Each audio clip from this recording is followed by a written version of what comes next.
Hello மக்களே, எப்படி இருக்கீங்க? கண்டிப்பாக நல்லா இருப்பீங்க நம்புகிறேன். என்ன எபிசோட் பார்த்தீங்களா? எங்கே பாரு 2 நாளாக சைலண்ட் ஆகிட்டாங்க. இப்போ சத்தம் ரொம்ப கேட்குது.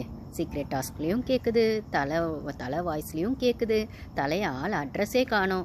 அடுத்த வாரம் ஒஸ்ட் பெர்ஃபார்மர்னு சொல்லி தலைக்கு கொடுத்தா அப்போ திருப்பி தலை வந்துட்டு திருப்பி வந்து முன்னாடி நின்று ஆடும்.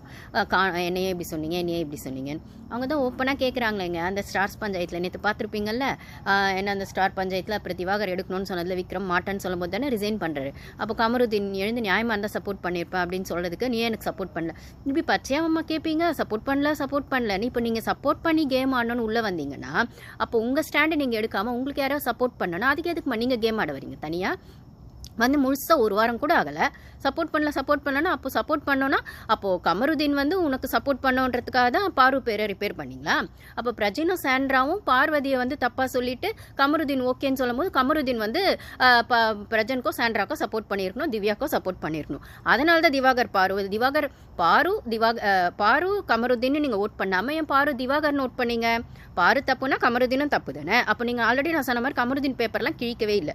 கமருதீனுக்கு சப்போர்ட் பண்ணுற மாதிரி இவனுங்க 3 பேரை சப்போர்ட் பண்ணி பாரு ப்ளேம் பண்ணும்போது பாருக்கு எதிராக கமருதீன் திரும்புவார்னோ இல்லை வீடே வந்து பாருக்கு எதிராக இருக்கும்போது நம்மளும் அந்த ஏற்கனவே அவன் மேலே 10 கேஸ் இருக்குது, 10 11 நம்மளும் கேஸ் போட்டு எல்லாருமே கூட்டுக்காலவானிங்களா கேம் ஆடலாம் அப்படின்ற மாதிரி நீங்கள் நினச்சிங்க. ஆனால் நீங்கள் அவங்கள அட்டாக் பண்ணும்போது அந்த கனி குரூப்பிசம் திருப்பி உங்களை அட்டாக் பண்ணிச்சு. அப்போ உங்களுக்கான ஸ்டாண்டே இல்லை அவங்களுக்கான ஸ்டாண்டே அவங்கவுங்க எடுத்தீங்க. இது உங்கள் 2 பேருக்கு நடுவில் நடக்கிற பஞ்சாயத்தில் பாரு எங்கம்மா வந்தாங்க? அப்புறம் இந்த திவ்யா யார் கேப்டன் ஆனாலுமே பாருதான் பிரச்சனை ஒரு டேக் பண்ணுறதுக்காக கனியக்கா கேப்டன்லேருந்து பிரவீன் கேப்டன்லேருந்து துஷார் கேப்டன்லேருந்து ஆனால் கனியக்கா தான் அப்படி பண்ணிட்டு இப்போ இந்தம்மா வந்துட்டு கேப்டன் ஆகும் தலையாக இருக்கும்போது மேனேஜர் இருக்கும்போது பாருதான் பிரச்சனை அப்படின்னா இப்போது விக்ரம் விஷயத்தில் யார் பிரச்சனைன்னு ஊருக்கே தெரியும். அந்த திவாகரை மாற்ற வேணாம். நீங்கள் மாற்றணும்னு நாமினேஷன் டாஸ்க்குக்காக ஒன்று பண்ணீங்க, சீக்ரெட் டாஸ்க்காக ஒன்று பண்ணீங்க. அது அவங்களுக்கு தெரியாது. ஆனால் தெரிஞ்சாலும் தெரியலாலும் அவங்க சீக்ரெட் டாஸ்க் பண்ணால் திவ்யா நீ எதுக்கு அதுக்கு போய் முன்னாடி நிற்கிற?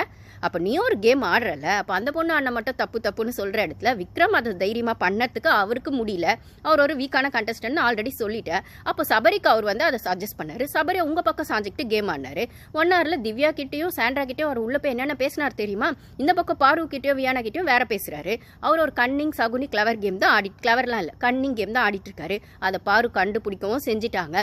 என்னை சைலண்ட் ஆக்க தான் இவங்கெல்லாம் இந்த கேம் பண்ணுறாங்க, நான் சைலண்ட்டாக இருக்க மாட்டேன்னு இப்போ வந்து சொல்லிட்டு இருக்காங்க. நைட்டு வந்து லைவ்லையுமே வந்து பிரியங்கா சொல்லிட்டாங்க, இந்த கேமை தூக்கி நிறுத்துறதே பாரு தான் எல்லாத்துலேயும் வரா அப்படின்னு சொன்னோன்னே இன்னும் கடுப்பாக போகிறீங்க. ஆனால் பாரு அதுக்கெல்லாம் திருப்பி அவங்களுக்கான கேமை திருப்பி ஸ்டார்ட் பண்ணனா நீங்கள்லாம் ஆள் அட்ரஸ் இல்லாமல்